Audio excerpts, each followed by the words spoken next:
the small things, small things that people do that their spouses get irritated by. It's just small, tiny things that are in the daily move of life. But how can we maneuver them? I think if we're able to separate and just look at a little fox as just that little fox, we just get rid of it and we move on. If you are in a marriage and you are married to yourself, it will make a lot of sense. Because if you're married to yourself, then means that you are sitting here and you are standing there and you are talking to yourself. Then you conclude to yourself that if I bring this matter up to myself, then myself would understand. Yeah. And that's the thing that we normally forget. I've had men saying this. I've had men saying, for example, maybe I'm coming, maybe when I'm picking up something, and maybe I find something in the house that maybe you left. And I pick it and I take it. And I don't say anything about it. I don't make a show. I don't call a meeting. I don't do Have you ever? Oh, I can give examples. So Really? you want examples. I have one I'm for this surprised. morning. I have one I'm for this surprised. morning. I've got one for this Okay, morning. off the record. Yes. Sometimes also what frustrates in this process that, and what gets to men and annoys men is that at times a man thinks, I did this, or I picked something that you forgot somewhere, or I took a cup from the table and I put it in the kitchen, a cup that you had left. I took it there. But now when I've left a cup, the whole family knows that I left a cup. So women, sometimes we tend to fixate on what is not working. What is not working in this marriage, as small and as trivial as it is. And we forget all the good things that, are running behind the scenes that really make you happy and joyful to be with your partner. And then men on the other side... You should frame that. You should frame that. Why should we frame it? That should be framed. Why? It should be framed. Are you saying something to me? No, I'm saying something to the women who are watching.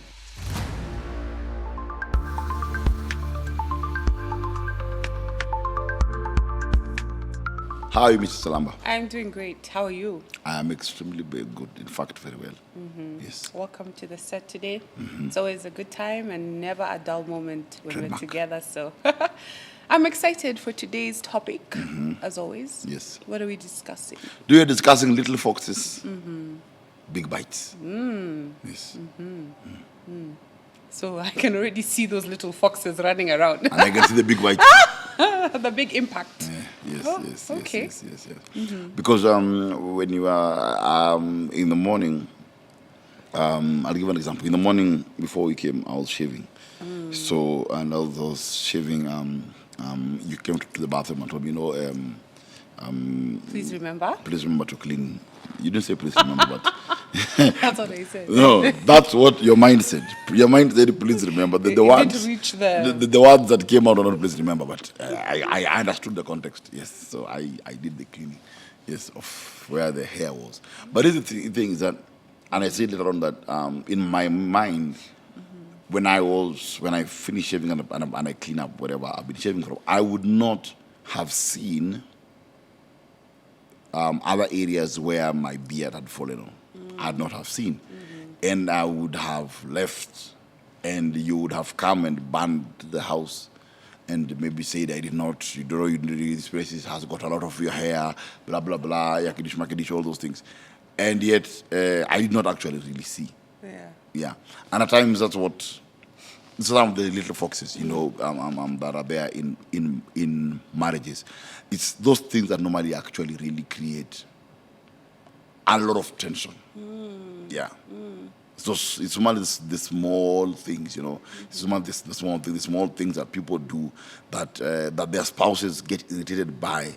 But it's not the slap on the face. It's just small, tiny things that are in the daily move of life.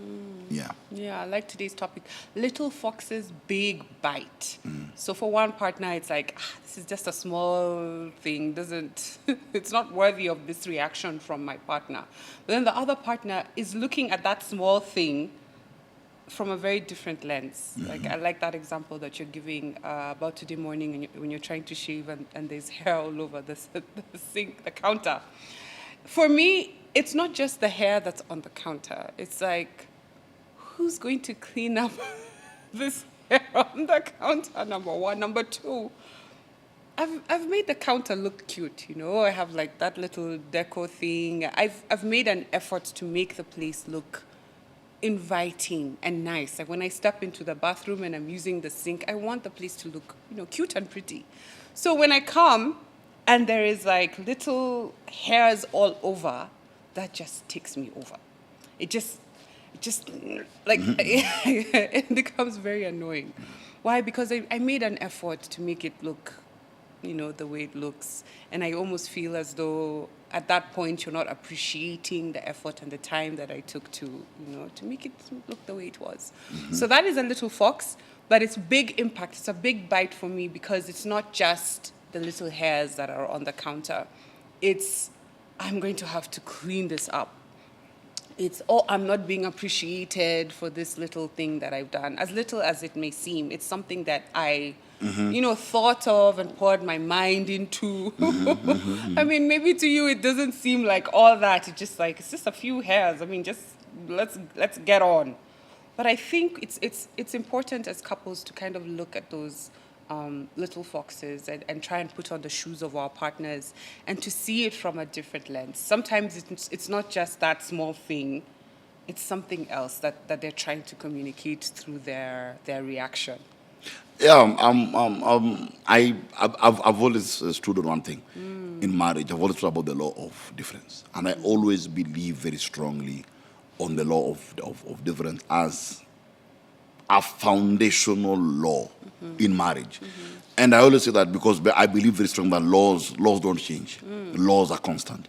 You know, well, once you go against a particular law, then that law by its own self has the power to judge you. Yeah. You know, or you know, if you go against the law of gravity will judge you. Yeah. You know, Yeah. so I believe that the one of the biggest problems. I think I did a reflection many years ago on radio, and I think I did 10 things that I think I did seven things that our wife does that our husband hates but cannot say, and I did 7 things that a husband does that a wife hates. Have I said the same thing? No. Okay. Yeah. it's, I get it. So yeah. vice versa. Yeah. And that they don't say. Yeah. And you see, when you come to that space and you see that, the first reaction you have in your mind is that I have left it there. Like I saw and I did not do anything. And maybe from where I'm sitting is that I actually did my absolute best. I actually left the place believing it is absolutely clean. Like I am sure I left nothing, no stone unturned. I looked with my eyes, okay, I've left nothing. This place is absolutely clean. Then I go. So when you come into the space, the first thing as a woman you would see is you would see this thing is not the way it's supposed to be. Yeah. And this criminal has left this thing here very but he doesn't appreciate our space. And that's a heat that comes. That's now the small fox that produces that very big bite. You know. And me, I'm thinking, I actually cleaned. I cleaned the place. Someone else has come. There's a demon that has entered the house. Has come and planted some hair here. I'm not the one. That doesn't look like As far as you were concerned, it was clean. As far as I'm concerned, that it was absolutely clean. Yeah. So the interesting thing is that in that particular moment, whenever we begin a discussion about the way it becomes interesting, I've seen this happen to us often or not, is that when you come and you've seen, you have evidence of something not done.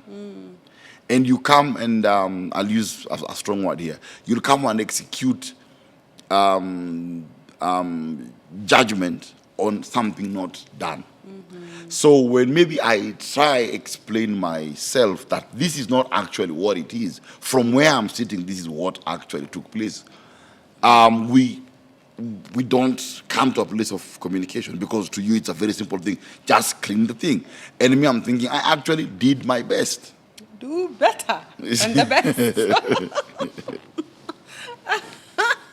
Yeah, that's where it becomes a bit tricky because now in its own self, I've seen at times whereby maybe we're in a space, we are talking, we are laughing about something, and that in itself has the ability to interfere with the mood that morning. Just interfere with the mood that morning. I'm like, I don't want to talk. Let me go to work. Let me go upstairs. Let me go do something else. Yeah. So, I mean, but the issue is still there. How can what are the parameters for a partner to express a little fox that's disturbing him or her and not make the other partner feel that maybe they're not respected or they're not understood? I'm very misunderstood in this situation. As far as I'm concerned, that thing that they wanted me to do, I did it. But they keep coming back with the same thing. And I think I've seen this in our marriage quite a few times. Oh. We have little foxes that have refused to die. They're there with you every other day. And the more one partner is expressing, the more you are expressing that, baby, we need to just move away from this. We need to grow. When you use those words. We need to grow from this. They're those little foxes that literally are just not going anywhere. They're with you day and night, every other day. And the more they're there, it's like the bigger the bite. The bite is just simmering. The bite is just simmering.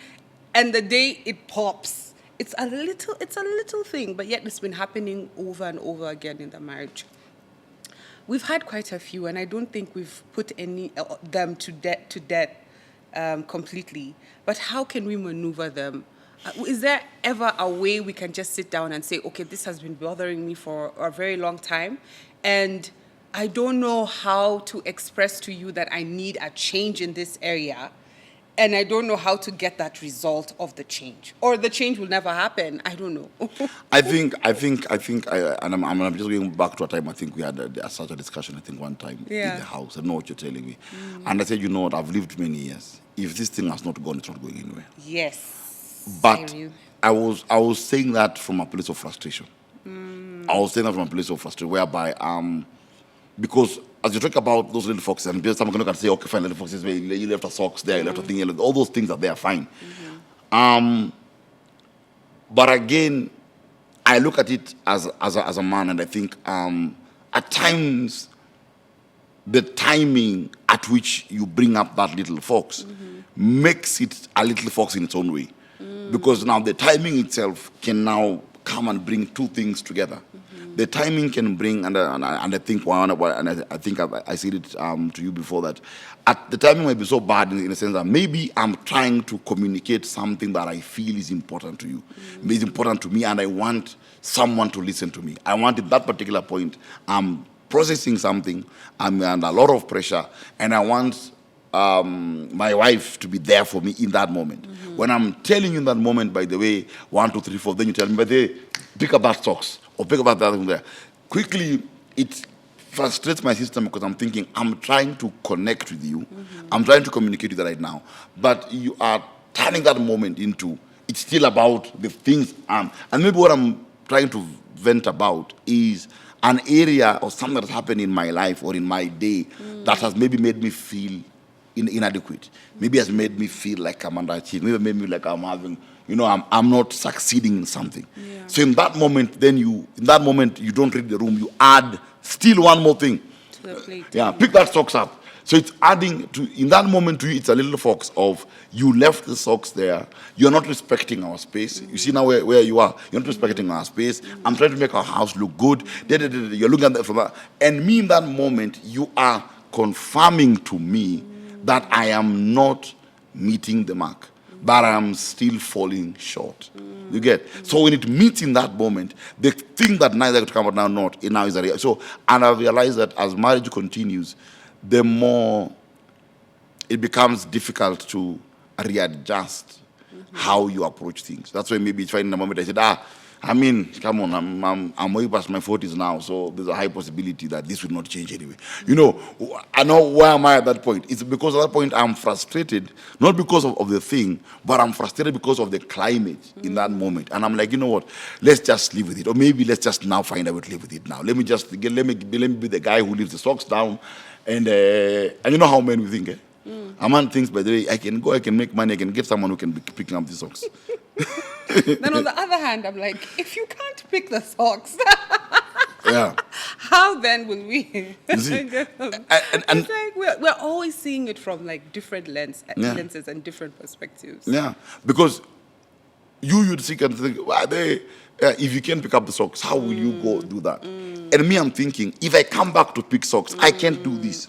Yeah, I can't be in two places at the same time. So Either I'm doing it's this. a stalemate. It's Yeah. like, so how do we bring ourselves then to another level of understanding? Because it's like they just seem there. From what you're saying, there really isn't a correct time to bring up an issue. Because at that particular moment, I'm like, let me strike the iron while it's still hot. Because maybe we'll go and do other things and it's already the next day, right? And he's gone off to work, or I've come back from work and the thing is still there. Now that is going to get me even more frustrated. So I've seen the little fox. Let's get rid of the little fox immediately. That's where I come from, because I don't want it to simmer. I don't want to, think, okay, I made this place up. I made an effort. I wiped it down. I put everything in order, everything in its place. Everything has its place. So why is this thing over here? Is there ever a right time to bring something up? Because I kind of feel like that point where you're discussing, it's a banter, you're offloading from the day. We're not in a bad space. Neither we in a great space. It's just taking that opportunity where we are talking to point to the little fox. It has no malice. It has no... the baggage that you're coming with from the day is completely independent and different from that particular moment. I think if we're able to separate, and just look at a little fox as just that little fox, we just get rid of it and we move on. Yeah, I think it's in the easiest way. It makes sense because if you are in a marriage and you are married to yourself, it will make a lot of sense. Because if you're married to yourself, then means that you are sitting here and you are standing there and you are talking to yourself. Then you conclude to yourself that if I bring this matter up to myself, then myself would understand. Yeah. And that's the thing that we normally forget, is that we are not married to ourselves. And the person I'm with is as different from me as it is from heaven from earth. And one of the biggest issues, and again, this is part of a little fox, is in marriage, one of the big little fox is just not reading the partner. And that's the thing that goes a lot. Because we can talk about picking up socks, but there's another part of listening. There's another part of listening. The part of that is this person listening to what I'm saying? Do they have conclusions of what I'm saying? So you find that apparently in marriage at night, you find that even communication becomes a problem because you find that now we cannot communicate clearly. Because in my mind, I conclude that you will hear, but you will not listen. You get? So in the process, I may be saying, by the way, and part of the whole thing that can get is that I'm like, okay, now I'm trying to say this. Even I try to tell a child tells you, Dad, you're not listening to what I'm saying. You're not listening to what I'm saying. Hear me out. Yeah. And the problem with marriage is that people don't listen to all the waves that come with the communication. People don't read and look. I did this research the other day, and I found that in marriage, it's very, very funny that women love to talk. Women love to talk in marriage. We'll talk. You wake up at 4 in the morning and start talking about the tuition teacher did not come yesterday. What you do at 4 o'clock in the morning? So, picking up where we left off. Yeah, and that's what women. If something is there breathing, right there. Yeah, let it be told. Yeah. Now, men are very different. Men want people who listen to what they're saying, not who hear. That's how men are. I must find that men can communicate with a lot of code very quickly. A man can tell another man, "Chukua nini weka kwa nini," and that guy will get because kuna vile ameshika quickly nini. So you find that now in marriage, when that listening now disappears. So when listening disappears, that's a very tiny fox. Because listening is what? Listening is that now, and I'm saying that maybe we have come in, maybe, let's say 2 foxes now are meeting. Now we have a pack of foxes. Yes. So foxes have come in the house. So I've come into the house and I left my shirt on the chair. But I'm coming in and I'm telling you, by the way, hey, babe, listen, today, you know, I've just been through this, or my mom called and she's saying this and this, and I'm just, and you left that socks, you left that shirt there. Pick up that shirt. Quickly, I go to, I'm trying to tell you something that that I feel is important to me at this particular point. Not that the shirt being there is not important to you. Did you see? But it's in this particular moment,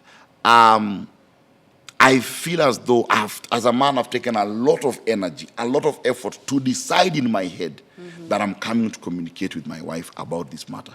That we may be on the same page, that my wife may understand me, may understand maybe I just want yogurt or something, maybe I just want a hug. Maybe if she hears, I'm the whole day I've been stressed, I've just thought I need a hug from my wife. But let me tell her first what's bothering me. Then she comes and give me a hug. Then I feel, then I can now reset. Yeah. From there, now I have the energy to be like, even maybe when you're talking, I might even have the mind to think, let me pick up this thing and put it, you know, or maybe let me do this. Because again, it's funny, because in marriage, that's what we don't see. Yeah. We don't see the days that the person has actually done. Yeah, we don't see those days. We don't see the days that that little fox has been dealt with. This person who maybe is not listening or not hearing or whatever, or these things that they have done today, have other things that they have done that they have won within the marriage. Yes. That's why the little foxes also annoy, because the little foxes frustrate because there are bigger things. There are bigger things or other wins that the person has had in the time span of that marriage. Yeah, and I totally agree with that. And that's why I also honestly believe that little foxes should just be treated as little foxes, so that we're able to focus on the bigger picture. You know, you see the way you're saying that a lot more has been done. And that is true, that is valid, you know, and that is accepted. So if a little fox is presented, let's just treat it as a little fox, you know. And I kind of feel like in our conversations, understanding is kind of like two-way, you know. When you seek to understand that this is something that bothers me, and it just bothers me at surface level. It doesn't bother me in a way that it makes me resent you, in a way that it makes me feel that you're malicious and you're devious and you're, you know, all those things. It's just a little speck of dust that's in the saucer that I just want you who put it there to flick it. And then we continue. So I feel like that understanding, that listening, it has to come both ways. And we can't always look at a little fox as a little thing, because as we're saying in this topic, it brings a big bite. No matter what it is that you're going through, you're seeking that understanding from your partner. Your partner should also understand that this thing consistently has brought about a certain reaction that's now leading into something else. But are you seeing the contradiction? Even as you say it, there's a contradiction. There's a contradiction that this is a little fox. It is as a little fox. Yes. Yeah. But again, this little fox is an annoying fox. Yes. So again, it should be taken seriously. Yes. Because again, if it's a little fox, I'll tell you, it's a little fox. It's maybe, I don't know where we are focusing on this a lot, but it's the most practical example anyway. It's a little fox. It socks on the table or socks on the floor. It's a little fox. Yes. Right? If it's a little fox, then when you're going to the nini, why can't you just pick and put it there? It's a little fox. It's a little fox. You see, yeah. It's a little fox. But it's a little fox that is aggravating you. And you want the aggravator to take responsibility and clear that little. It's a little thing, like just shoot, and it's gone. In some cases, I think in one case, there's one little fox that I've managed to get rid of myself. And I thank God for that in our marriage. The toilet seat. You know? As women, when you come, you want that toilet seat down. You don't want it up. So it came to a point I was just like, why is this toilet seat always up? Why is this toilet seat why is this? You know, you want to just tell your partner that, dude, can we, you know? But as the marriage went on, I thought, it's me who wants to use this toilet seat. The simple thing to do is to literally just bring it down and use it. And I don't think you can remember the last time I complained about the seat going up or down. So they're very early, but yeah, there are foxes that that you can just deal with because practically, you know. But I have a question. Yeah. On the toilet seat. It's not been a problem for us, but the couples is a problem for. Who has got jurisdictional authority? That's for the exactly toilet? what I asked myself. Yes. And I came to myself. I had a meeting with myself and I said, okay, I cannot make this thing a thing. Okay, you want to use it? Just bring it down and use it. Because I'm saying this because for those who are watching, because the man coming to put the toilet seat up is because he needs it up to use it. Yes. The lady coming to use it needs it down to use it. So it's a bit of an unjust situation whereby it is assumed that the toilet seat has a de facto owner. Yeah. Because the house has no urinal. Yeah. So there's no de facto owner of the toilet seat. That the toilet seat will always be down. No. We are two users. Yeah. One of us uses it when it's up, the other uses it when it's down. So whoever wants to use it, the guy puts it up because he wants to use it when it's up. The lady wants it down, she uses it when it's down. But to put it, and I've seen those couples fight about it, but if you think that the toilet is a private entity, whereby the person, your husband coming to use it, is borrowing it for a moment. So borrow it, put it back the way it's supposed to be. It is not really supposed to be that way. I mean, it's whoever uses it must find a way to kind of. But I'm saying that because that is the paradox of the whole law of difference. Yeah. And I'm saying this because, again, and I've had men saying this. I've had men saying this. I've had men saying, for example, maybe I'm coming, maybe when I'm picking up something, and maybe I find something in the house that maybe you left. And I pick it and I take it. And I don't say anything about it. I don't make a show. I don't call a meeting. I don't do Have you ever? Oh, I can give examples. So Really? you want examples? I have one I'm for this surprised. morning. I have one I'm for surprised. this morning. I've got one for this Okay, morning. off the record. Yes. So, and there are times when as a guy you do those things. And I'm sure if men were to speak, many men would say, I have times when I've done this. But because the way men are wired, we don't say. We don't talk about it. So the problem that at times affects us men is that we think that the same grace will be extended. Because there are times, and I think because I think, I'm here, maybe but this thing is here. Let me pick this and this and put. You see, that's the time that I have the grace. Yeah. I'm thinking I'll pick this and this and I'll put it there. So I don't say anything about it. I move on. You know, I may come find something maybe on the whatever it is, pick it up, put it there, and I move on. So at times also what frustrates in this process that, and what gets to men and annoys men is that at times a man thinks, I did this, or I picked something that you forgot somewhere, or I took a cup from the table and I put it in the kitchen, a cup that you had left. I took it there. But now when I've left a cup, the whole family knows that I left a cup. The whole house knows I left a cup. And for us men, at times, those little foxes come in a place whereby it is not even the thing. It's just that I think there have been moments when maybe I have done something, or maybe you had an off day. I didn't make a show out of it. I didn't talk about it. I just picked it up, moved on, dealt with it, and went. Yeah. So now the day when I'm being put on the spot, and where at times, ladies, you get it wrong, is putting us on the spot when the children are there.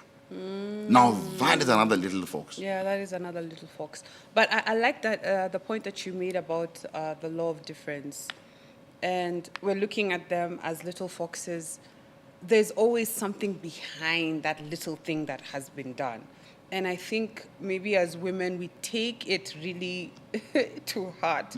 We're not just looking at it as a sock that's been left, on the floor.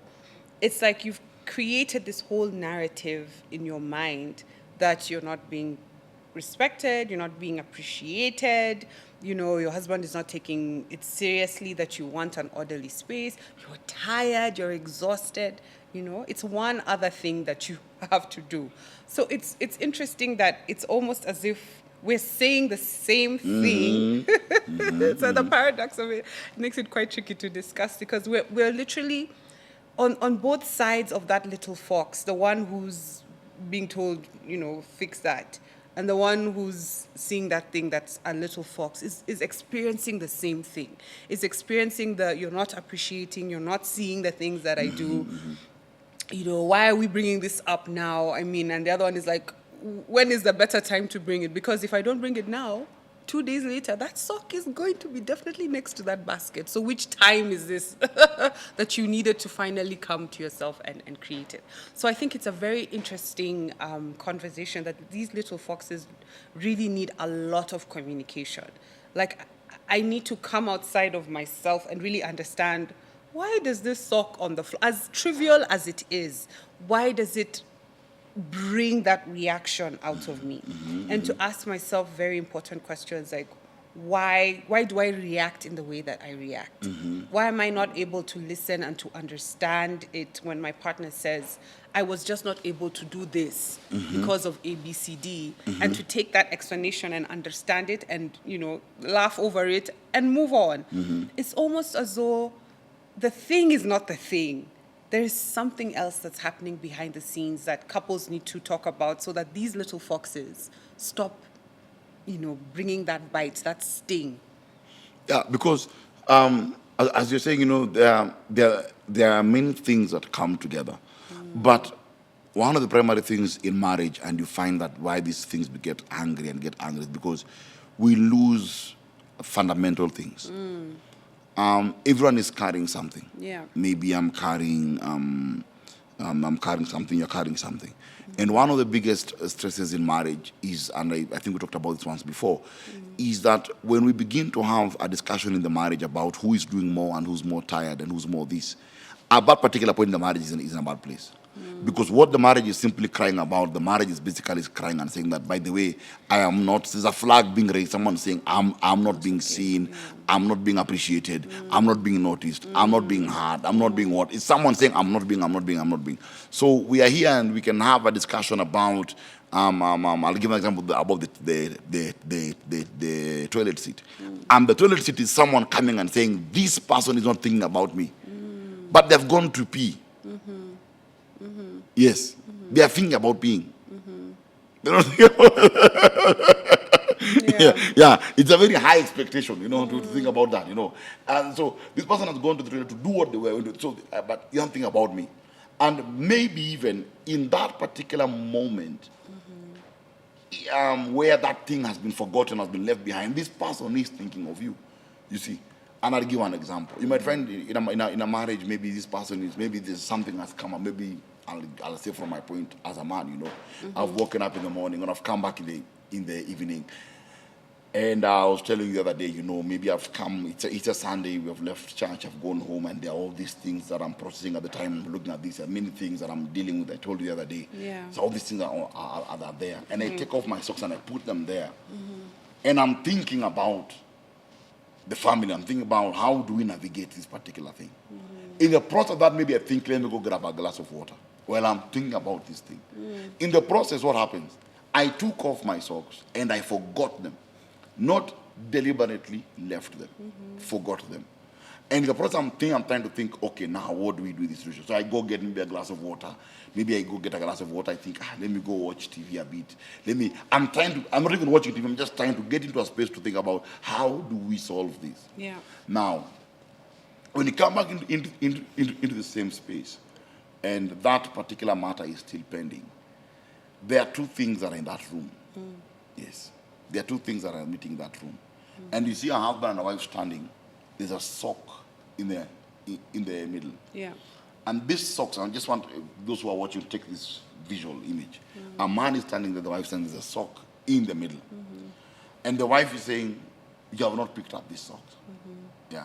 Why is your socks on the floor? And she's angry that the socks have been left there. Why? You said it. One more thing she has to do. One more thing she has to do.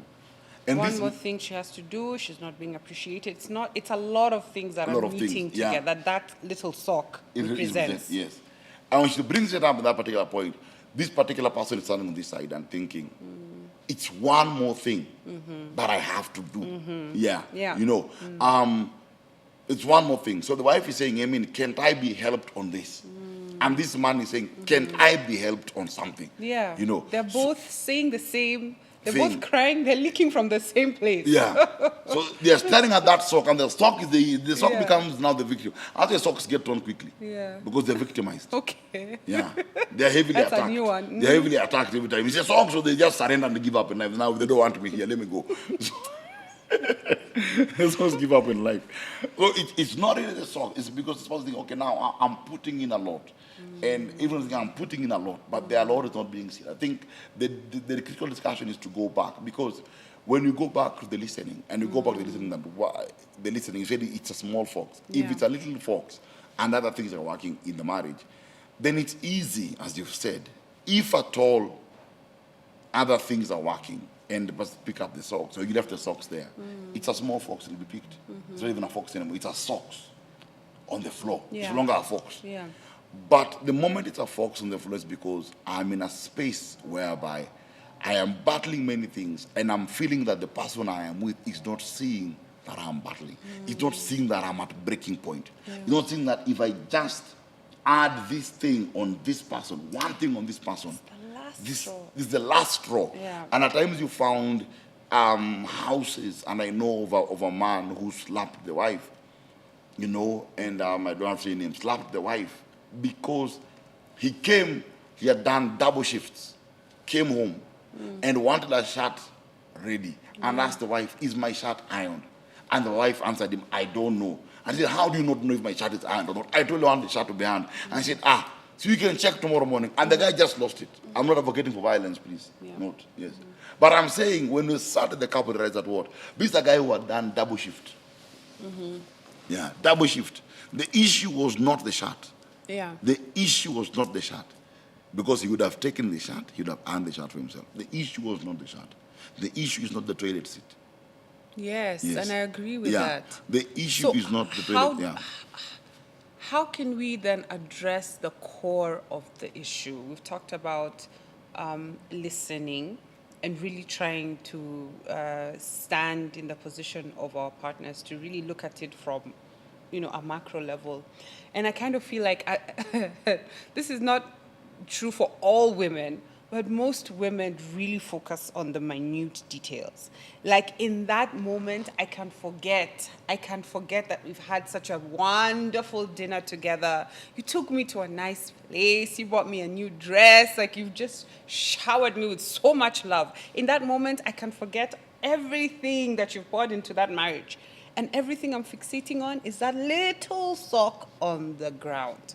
So women, sometimes we tend to fixate on what is not working. What is not working in this marriage, as small and as trivial as it is. And we forget all the good things that, are running behind the scenes that really make you happy and joyful to be with your partner. And then men on the other side... You should frame that. You said you should frame that. Why should we frame it? That should be framed. Why? Should be framed. Are you saying something to me? No. I'm saying something to the women who are watching.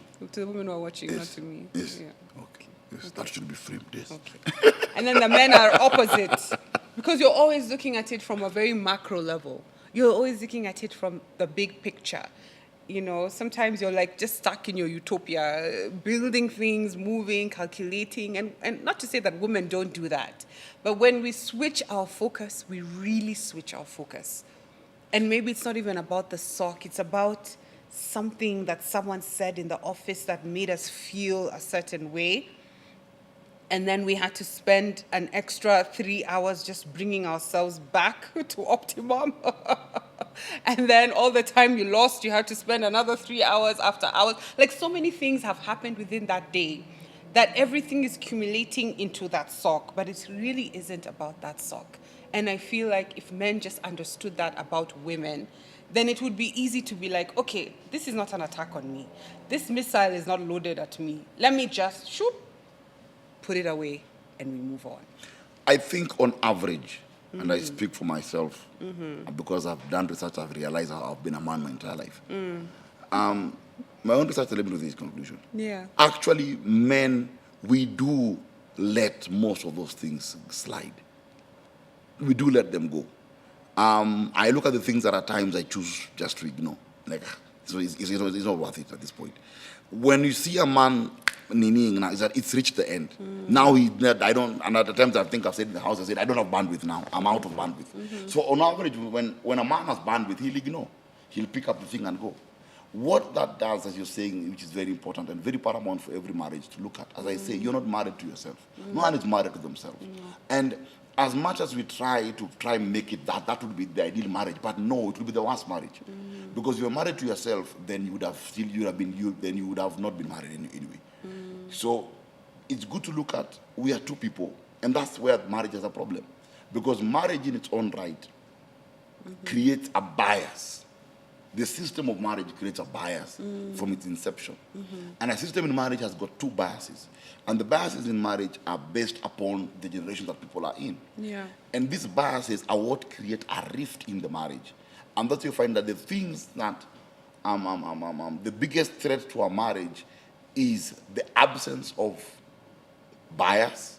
Yeah, whereby someone meets someone who does not have the same bias as a spouse, or someone who has an opposite bias.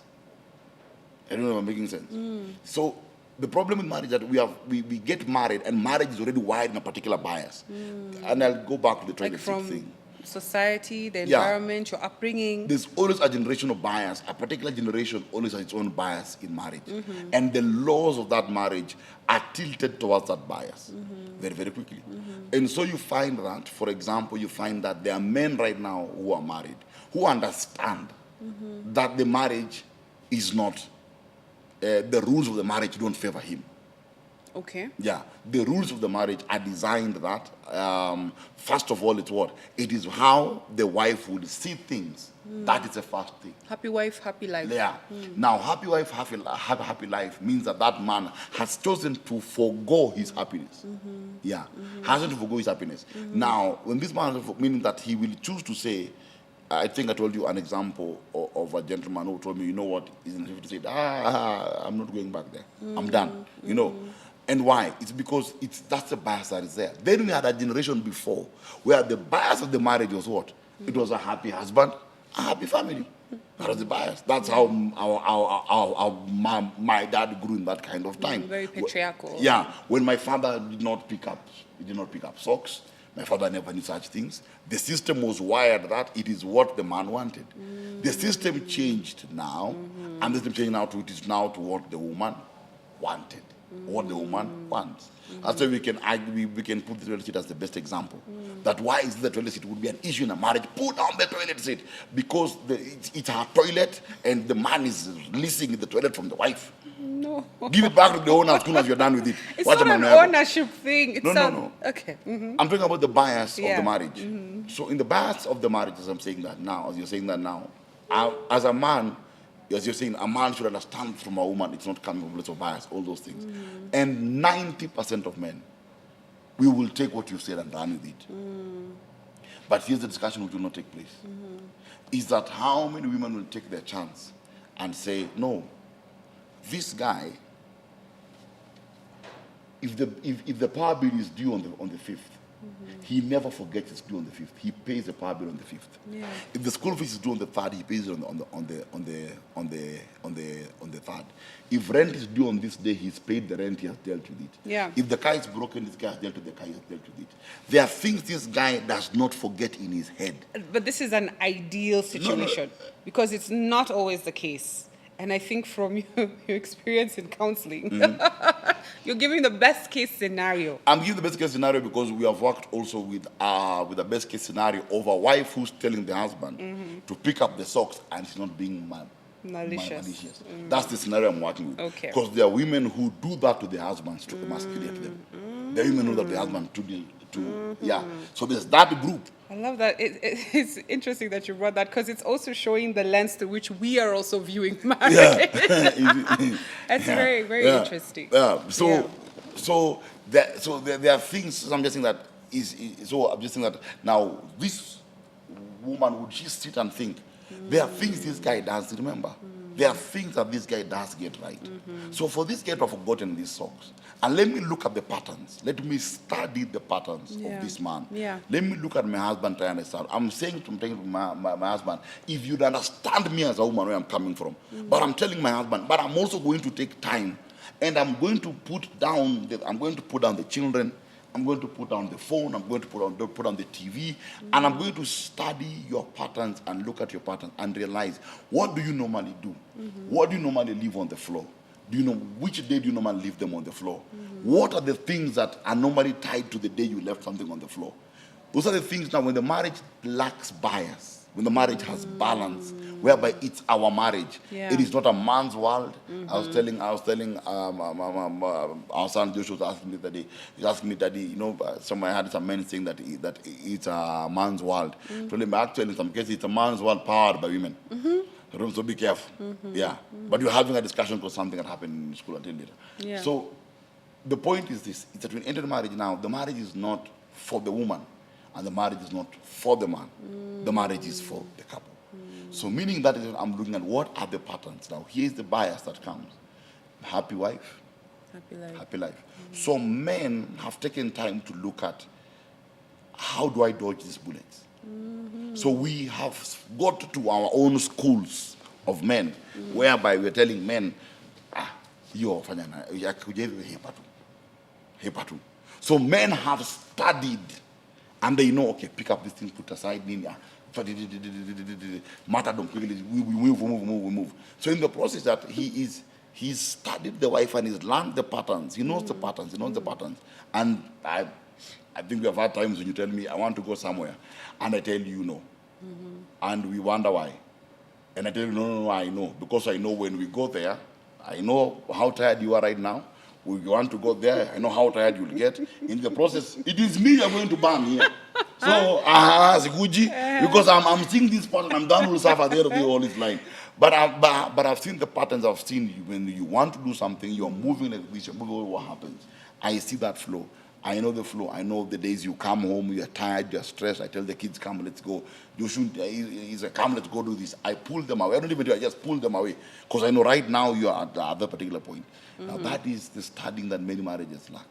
Whereby you think, if he left the socks today, yesterday he put it in, today he has left it in. What are the days he normally leaves? Which type of clothes does this person leave on the chair?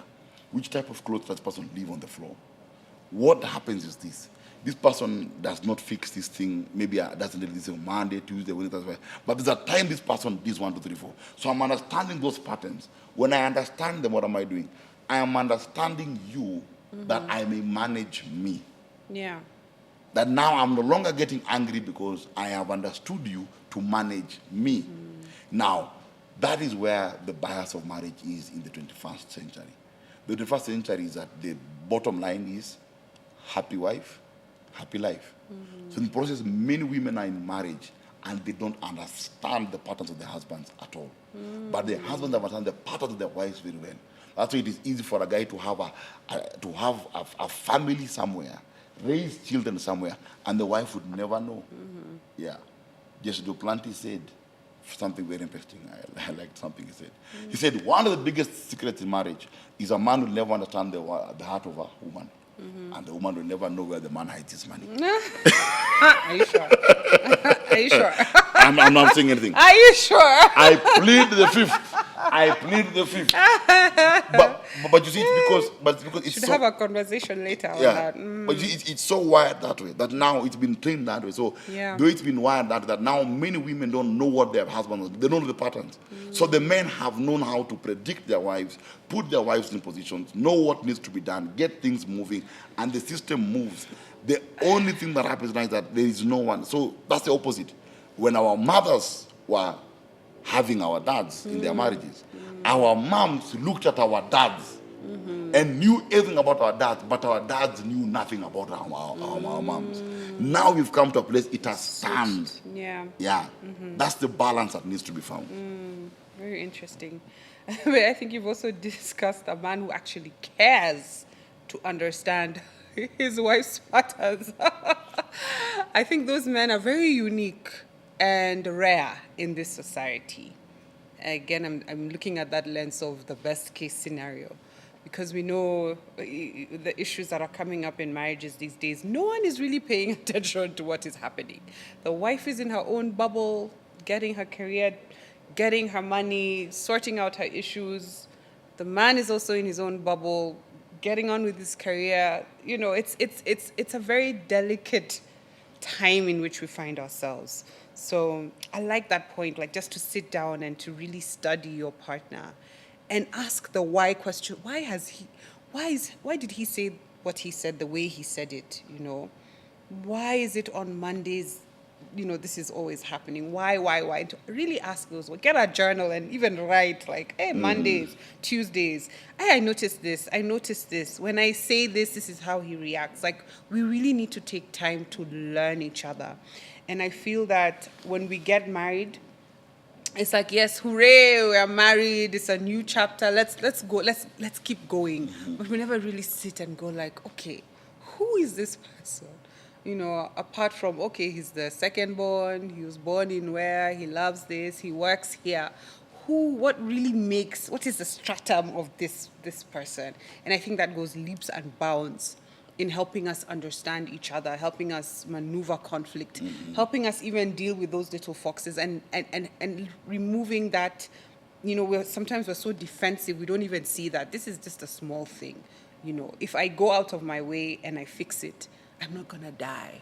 I'm not going to disintegrate if I pick up a sock and put it in the basket. Why? Because I've studied my partner and I understand his patterns and I understand that behind this thing that has happened is not an I hate you and I don't appreciate you. What has happened behind this issue is that I'm stressed at the moment and I've had a lapse of judgment. I didn't do what I was supposed to do. And that's it. We support each other. You know, we are here in the marriage to help each other grow, right? And to have that feeling that I can lean back on my partner and they will hold me up. They will not hold a dagger. Yeah, and when you add that, we can roll in the dice into other folks. We talked about socks and toilet seats and all those things and listening. But there's another fox which is, I think, important, which comes as a result of all this, which is a very funny fox. And the fox whereby 90% of couples accuse each other of stop being defensive or being competitive. Those two. And it's difficult because I'm thinking about in the quest for understanding. Yeah. And that's the thing that at times we mistake in marriage. That there's normally a quest for understanding. Everyone wants to be understood. No matter who they are, they want to be understood. Yeah, I want you to see this issue the way I see it. Yeah. And I think at times if we just took time to breathe and not assume that, because why do people become defensive? And that's the thing that I discovered in marriage counseling, is that whenever I had couples saying, my partner is very defensive, they are very defensive. And I looked at these patterns, I started this pattern for a couple, I think 5-6 years, and I realized, no. People defend from a place of insecurity. Meaning then, something in the marriage has happened that has made them feel insecure. And they are forced to defend themselves as a natural instinct. Yeah. And you find that the more defensive a partner is, it's a very fun little fox, because people, and the funny is that the one who's always defensive, always being accused, but the one who's attacking them.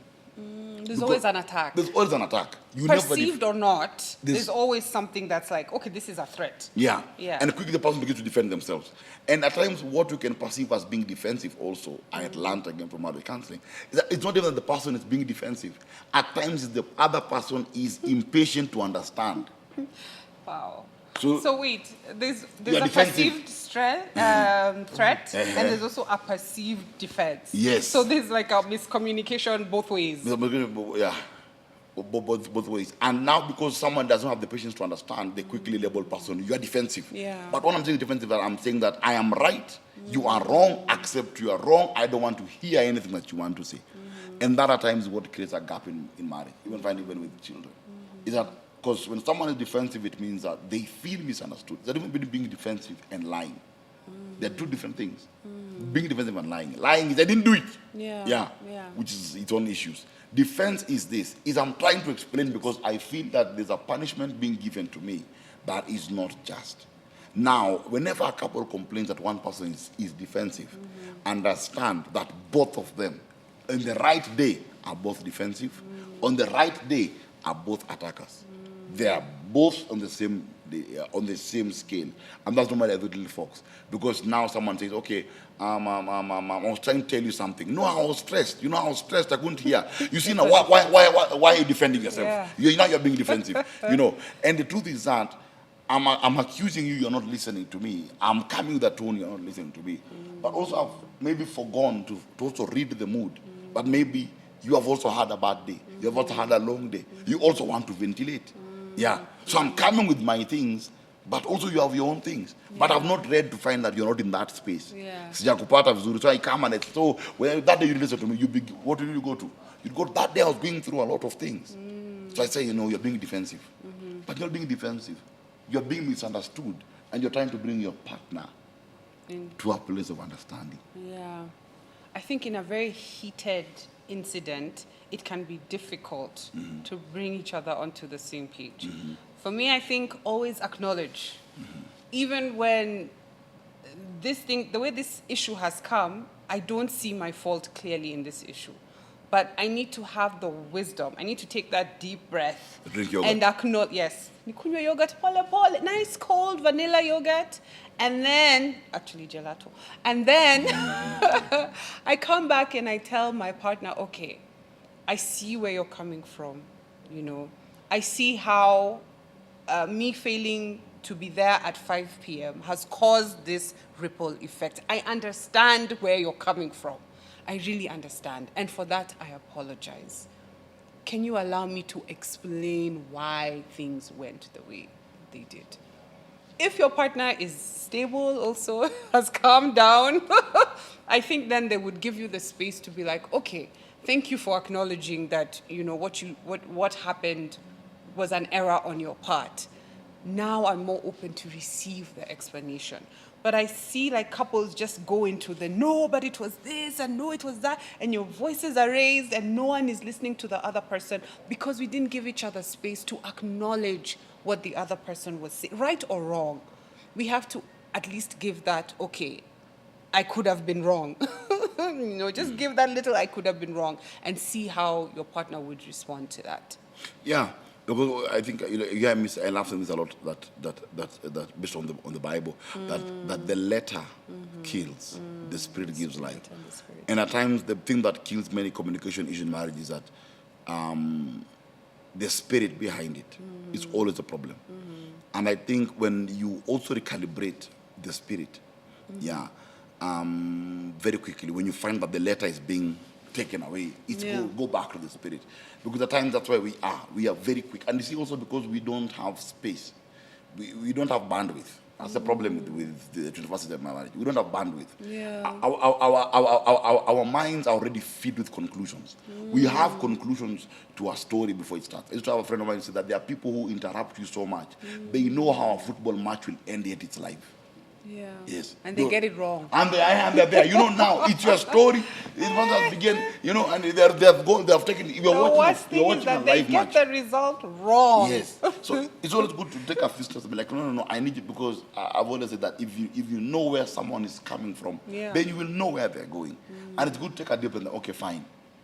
Right now, you've come home. Normally, as I said, normally maybe you come home, maybe you want to sit, talk, laugh, whatever. But you come home, maybe you shower, and maybe you just want to talk. You come, you go, you shower. There's something that has changed. It's not the pattern you had yesterday or the day before. Meaning that maybe you're in a space that I don't get. Maybe there are things that have taken place that maybe I don't get. Now I may come load you with information that like no. And I'm like, you never listened to me. You never listened to me. And maybe that day you're thinking, I think I needed you to listen to me that day. Or maybe you would have had a continue. I've also had an interesting day. I think when you say yours, I always want to share mine. Yeah. So what happens is that we are creating bandwidth and room for the two of us. The biggest problem we have right now is that we don't have that bandwidth. And I think when you have the bandwidth, I can easily come out of my space. When I come out of my space, I can easily think, okay, fine. I'm here. Let me hang my clothes. Yeah, let me hang my clothes. Okay, I'm here. My spouse wants to talk to me. Fine, let me take time and listen. Let me take time to understand. Let me take time to do. Let me take time to know. But because we are so preoccupied with ourselves, we're so preoccupied with ourselves and our phones. Yes. Put the phone down. Yeah, put the phone down. Just put it down. Look at the person. It will be there when the conversation is done. Yeah, because at times you look up. At times when you lift your head and you look at the person's eyes, you realize that, oh boy. Yeah, this is deep. This is deep. And heavy. if I miss this moment, where does this moment go to? Yeah. It's a lost moment in the marriage. It's a lost moment in the relationship. And every lost moment has a conclusion. So what has my partner concluded? Now that we've gone to what? The letter. Not the spirit. I don't hate you. But maybe I was responding to a teacher. Maybe I would have told you, give me 2 minutes, let me answer this teacher. Then I give you all the time. If I don't answer the teacher, I'll forget. You see, it's easy to say, okay, fine, let me give you a few minutes. Yeah, and communication is really important. Yeah, because sometimes if you don't know, then you assume. It's unfortunate that we are very quick to assume the worst. It's unfortunate, but it's human nature, and it's not a good nature. I think we also need to check, what is the core of our soul? Like, what are we meditating on? How do we view our partner? If something goes wrong or something is appearing to go wrong, what is the first thought that pops in your head? So we also need to look at that. Like, what is the background? What's the background song in my soul that's influencing how I see my partner, how I see my marriage, how I see an issue when he brings it up? What's the first feeling or reaction that I have? Is it a good one and is it a bad one? If it's a bad one, why is it bad? And how can we bring it to a more stable platform where, like, I'm open to hear the wrong thing that's happened, and I'm open to see how we can together work towards fixing it and making it better for the marriage. I think if we fix internally what's happening within us, it's easier for us even to just, okay, I left the door open, let me go and close it. Or he left the door open, let me close it for him. Because I, in myself, I'm in a good space internally. So I think we need to get to that rhythm and support each other and not look at it from, it's a man's world, it's a woman's world. But because I'll finish this. When you look at salvation in its own right, one of the things that help a person in a relationship with God is a few things. One, the perspective of God. The perspective of salvation and faith. Their own perspective. Those three things. Their own perspective of themselves. Those three things are very important to spiritual growth. In marriage growth, there's the perspective I have of marriage. I must ask myself, what's my perspective of marriage? You see, there's this thing, marriage is a scam. Do I believe marriage is a scam? What's my perspective of marriage? Number two, as a man, what is my perspective of women? You need to clean that up. And number three, what is the perspective I have of myself? Those are three things I need to put together. When something is wrong among the three, then it cannot work. If my perspective about marriage is wrong, or my perspective about women is wrong, then I'd wonder why this. If your perspective about men is wrong, then we're in the wrong business. It's going to be really difficult to maneuver marriage. If you're But looking at it from the... But it's good to talk about those little foxes. Like, put them on the table, discuss about them. Find out where the person is coming from. Learn their patterns. Learn that there are days when my spouse listens. There are days when my spouse is more receptive. There are days when my spouse must listen, study, learn on a daily basis. And don't be afraid to bring them on the table. Bring them on the table and say, by the way, me, I have a problem. I don't like being sent. I was the last born. I was being sent every day. I don't like being sent. Is that a message for me? No. Okay. You've got 3 children to send. So, three children On to those send. occasions, I'm like, Maybe I left my water bottle in the kitchen. Can you bring it for me? Yeah, I call the children. Come, bring your mother. And you need this. Now you're here. And they're sleeping, by the way. go They're and asleep. If that's you're walking up to bring remotes, go bring your mother. But you see, it's good as those cultures say, but there are this particular thing that I have. Yeah. And at times it is a trigger within it. And to me, it's something that maybe maybe there. Maybe for some people, maybe cleaning was a phobia. They were beaten through it, And something else which I've just remembered. This is an obiter, but it's good. Men are weird. Yeah. When men, they're weird, but you're married to one and you're a mother to two. Men are weird. Many men are weird is that men also we believe that when a man makes money or a man succeeds, there's a particular thing that a man believes that his success has brought him out of. What is that? And that is something that should be put into consideration. We'll talk about next time. But there's a time, but there's a way that there are things that men did because they had no choice. And a man believes that if there's a level of success a man has gotten to, he thinks there are some things. Why am I being told to carry a plate? You get? And so it's I'm just saying that, as I say, men are weird because it might not be understandable. But there are men who their minds are there now. And their marriages are burning because of that. They are burning because the guy thinks, hey, I think, by the way, I have earned my right to, because that's what we do. Men look for success and work hard for success to become comfortable. Men don't go for success for anything else. Men want success for comfort. They want to live a comfortable life. They don't want to be stressed after that. They did the hard work. I have some questions on that comfortable. We'll talk about this off the recording, because I have very intense questions. No intense questions. We have finished the show. I'm going home. Thank you for joining us today on Marriage Kindergarten. It's been a pleasure sitting down and discussing with you. Join us next time on Marriage Kindergarten, the ABCs of making it work. I was drinking water. Sorry, the ABCs of making it work. Sorry. Join us next week. Keep the engagement going. Your comments, your suggestions, your questions, please let's have them below. And we look forward to